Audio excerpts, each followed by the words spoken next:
திரு ஜெயபிரகாஷ், பாஜகவுடைய மாநில துணைத் தலைவர், பாஜகவுடைய மாநில பூத் கமிட்டியினுடைய ஒருங்கிணைப்பாளர். இதை தாண்டி பொதுமக்களுக்கு நீங்க யாரு அப்படின்னு அறிமுகப்படுத்தி? பொலிட்டிக்கலாக நான் வந்து ஒரு பொலிட்டிக்கல் ஃபேமிலியில் தான் பிறந்து வளர்ந்தேன். ஸோ எனக்கு 1972 அண்ணா திராவிட முன்னேற்ற கழகம் பிறந்த காலத்திலிருந்தே பொலிட்டிக்கலான ஒரு பேக்ரவுண்டோட நார்த் சென்னையில் நான் பிறந்து வளர்ந்தேன். என்னுடைய மாமா வந்து திரு மதுசூதனன், அவர் வந்து கடைசியில் அண்ணா திராவிட முன்னேற்ற கழகத்தின் அவைத்தலைவராக இருந்தார். ஸோ எனக்கு மாணவர் அணியில் நிறைய அந்த 1980s to 90 வரைக்கும் மாணவர் அணியில் பயணித்தேன். அதுக்கப்புறமா வந்து 2024 நான் பாஜகவில் என்னை எடுத்துக்கொண்டேன். அப்போதுலேருந்து பாஜகவோட என்னுடைய பயணம். இப்போது நயினார், திரு நயினார் அவர்கள் வந்து மாநில தலைவராக இருக்கிறவர் வந்து என்னோட மாணவர் அணியில் அவர் திருநெல்வேலியில் இருந்தார் அதிமுகவில். அவருடைய குருவான கருப்புசாமி பாண்டியனும் என்னுடைய மாமாவும் ரொம்ப நெருங்கிய நண்பர்கள். அப்போது எனக்கும் நயினார் சாருக்கும் நிறைய பழக்கம். அதனால் எங்கள் ரெண்டு பேருக்கும் ஒரு சினர்ஜி இருக்குது. அவருக்கு என்னுடைய ஒர்க் தெரியும், எப்படி வேலை செய்யணுங்கிறது தெரியும். அதனால எனக்கு பூத் கமிட்டி ஒருங்கிணைக்கணுங்கிற ஒரு பொறுப்பை கொடுத்து நாங்கள் பூத் கமிட்டியை ஒருங்கிணைச்சு, பூத் கமிட்டிங்கிறது ஒரு சின்ன வார்த்தை, ஒரு கிளைக்கழகங்களை மிகவும் வலிமைப்படுத்துவதற்கான ஒரு அமைப்பு. அது கிளைக்கழகங்களை வலிமைப்படுத்தி கொண்டிருக்கிறோம். பூத் கமிட்டி தான் எலெக்ஷனுடைய மைய நாடி. தமிழ்நாட்டில் பாஜகவுக்கு பூத் கமிட்டி இருக்கா அப்படின்னு தான் எதிர்கட்சிகள் இன்றைக்கி விமர்சனம் பண்ணுறாங்க. நீங்கள் இப்போ ஒருங்கிணைப்பாளர், எவ்வளோ பூத் கமிட்டி அமைச்சிருக்கீங்க? சரி, நாங்கள் இதை ஜூலை மாதம் ஆரம்பித்தோம் சார். இந்த 2025 அதை ஆரம்பித்து 2025 ஆகஸ்ட்லேருந்து இந்த பூத் கமிட்டி அமைக்கிறதுக்கான பணியை துவங்கி இப்போது எலெக்ஷன் கமிஷன் ரீசெண்டாக வந்து டேட்டா கொடுத்துருக்கு. அதில் கிட்டத்தட்ட 61,470 61,480 பூத்துக்கு நாங்கள் பூத் கமிட்டி அமைச்சிருக்கோம். அது பூத் கமிட்டி 61,000 பூத் கமிட்டிகள் பாஜக. காங்கிரஸ் எங்களுக்கு மேலே இருக்கிறது 2 கட்சி தான், திமுக அதிமுக. அவங்க 64 போட்டிருக்காங்க, நாங்கள் 61 போட்டிருக்கோம். பூத் கமிட்டிகள் அமைச்சிருக்கோம். எங்களுக்கு 1950 இருக்கிற காங்கிரஸ் இது வரைக்கும் ஒரு 28,000 இல்லை 30,000 பூத் கமிட்டி BLA 2 தான் அமைக்க முடிஞ்சுது அவங்களால. நாங்கள் பூத் கமிட்டி BLA மட்டும் இல்லாமல் ஒவ்வொரு பூத்லேயும் ஒரு ஆவரேஜாக 10 பேரை கொண்ட குழு வந்து அமைச்சிட்ருக்கோம். அது வந்து எப்படின்னா, அந்த கிளைக்கழகங்களில் வேலை 61,000 நம்பருக்குள்ள ஒவ்வொரு பூத்துக்கும் 10 பேர் இருக்காங்கன்னு சொல்ல வரீங்க? அந்த அவர் ஒருத்தர். இப்போ 61,000 கிட்டத்தட்ட நாங்கள் 6,10,000 பேர் கொண்ட கிளைக்கழகங்கள் அமைச்சிருக்கோம். அந்த 6,10,000 வந்து ஆக்டிவாக ஒரு 4 லட்சம் பேராவது கண்டிப்பாக ஆக்டிவ் ஆகிட்டாங்க. இப்போ கிட்டத்தட்ட ஒரு 1000 ஓட்டு இருக்குது ஒரு பூத்துக்கு. இவங்க ஏற்கனவே எங்களுடைய தாய் கழகமான RSS வந்து எல்லா இடத்துலையுமே பெரிய சேவைகள் செஞ்சுட்டு வராங்க. எஜுகேஷன், ஹெல்த் கேர், அங்கே இருக்கிற பெண்களுக்கான உதவிகள் எல்லாம். ஸோ அதே மாதிரியான மக்கள் சேவையை இந்த 1000 பேருக்கு இந்த 10 பேர் செய்யணும். அப்போது அந்த 10 பேர் வந்து 100 பேருக்கு மட்டும் சேவை செஞ்சுட்டே வந்தாங்கன்னா ஆட்டோமேட்டிக்காக நம்ம பேஸ் நல்லா செட் ஆகும். ஸோ பூத் கமிட்டி வந்து எலெக்ஷன் டேத்தில் மட்டும் இல்லாமல் எப்போவுமே செயல்பாட்டில் இருக்க மாதிரி. அப்படி தான் நாங்கள் வந்து மினிமமாக இது 2026 அண்ணா திராவிட முன்னேற்ற கழகத்துக்கு ஒரு பெரிய பலமாக இருப்போம். அதே மாதிரி இது வந்து நாங்கள் கோயம்புத்தூரில் ஏற்கனவே திரு அண்ணாமலையோடைய எலெக்ஷன் இப்போ நடந்த 24 அப்போ கோயம்புத்தூரில் ரொம்ப சக்ஸஸ்ஃபுல்லாக எங்களால் பூத் கமிட்டி அமைச்சு அதை வந்து எலெக்ஷன்லேயும் ரொம்ப சக்ஸஸ்ஃபுல்லாக வேலை செஞ்சோம். கிட்டத்தட்ட 4 லட்சம் ஓட்டு அவர் பெற்றதுக்கு ஒரு மூல காரணமாக இருந்தது வந்து பூத்தில் வந்து காலையிலேருந்து ராத்திரி வரைக்கும் மினிமமாக ஒரு 20-25 பேர் எல்லா பூத்துலேயுமே இருந்தாங்க, 6 தொகுதியிலுமே. அது ஒரு பெரிய பாடம். பட் அது ஒரு ஸ்டார் கேண்டிடேட் இருக்கப்போ அந்த பூத் கமிட்டிக்கு ஆள் கண்டிப்பாக. பாஜக கேட்கப்படக்கூடிய கேள்விகள் என்னென்னா, சவுத்தில் இல்லை வந்து கொங்கு மண்டலத்தில், இதை தவிர மற்ற பகுதிகளில் மதுரையோ இல்லை அதை தாண்டி மற்ற இடங்கள்லையோ வட தமிழகத்துடைய பகுதிகளெலாம் எவ்வளோ ஆக்டிவாக இருக்காங்க பூத் கமிட்டி? சரிண்ணா, உண்மையாக எங்களுக்கு வந்து ரொம்ப ஸ்ட்ராங்காக இருக்கிறது சவுத்தும் வெஸ்ட்டும். அது வந்து ஒப்புக்கொள்ள வேண்டிய ஒரு விஷயம். வட தமிழகத்தில் எஸ்பெஷலி டெல்டாலெலாம் நிறைய ஒர்க் பண்ணணும். ஏன்னா அங்கே வந்து திமுக, திமுக, PMK, VCK பல கட்சிகள் இருக்கிற இடத்துல வந்து எங்களுக்கான இடத்தையும் நாங்கள் அங்கே பண்ணுறதுக்கு பூத் கமிட்டி மட்டும் இல்லாமல் இந்த கிளைக்கழகங்கள் இனிமேல் வந்து அது எலெக்ஷன் வரைக்கும் தான் அது பூத் கமிட்டியாக செயல்படும். எலெக்ஷன் முடிஞ்ச பிறகு அது கிளைக்கழகமாக செயல்பட்டு கிளைக்கழகங்கள் வந்து மக்கள் சேவையில் ஃபுல்லாக ஈடுபடுத்தணுங்கிறதுக்கு நாங்கள் ஒரு ஸ்ட்ரக்சர் வச்சுருக்கோம். அந்த ஸ்ட்ரக்சரை நான் வந்து தலைமைக்கு சொல்லியிருக்கேன்.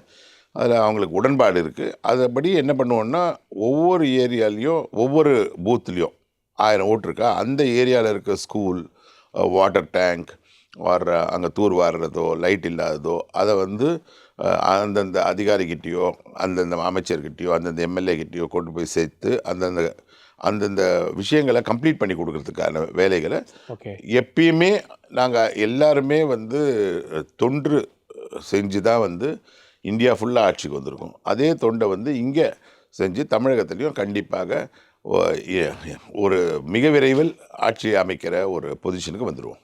பூத் கமிட்டி இருக்குது அப்படின்றீங்க, 61 பூத் கமிட்டி இருக்குன்றீங்க. பூத் கமிட்டி இருந்தால் ஓட்டு வந்துடுமா? இல்லை, அந்த பூத் கமிட்டியில் வந்து இப்போ நான் ஒரு பூத் கமிட்டியாக இருக்கேன்னா என்னுடைய பூத் நம்பர் 84 தான். அந்த 84 எனக்கு இருக்கிற அந்த 1000 பேருமே எனக்கு அங்கே வர 1000 பேருமே ஓட்டு போட வர 1000 பேருமே எனக்கு தெரிஞ்சவங்களாக இருப்பாங்க. நான் அவங்களுக்கு சேவை செஞ்சுருப்பேன். அதனால் வந்து 2 விஷயங்கள் நடக்கும். நான் கண்டினியூஸாக சேவை செஞ்சனால பிஜேபிக்காக ஓட்டளிக்க ஒரு வாய்ப்பு இருக்குது.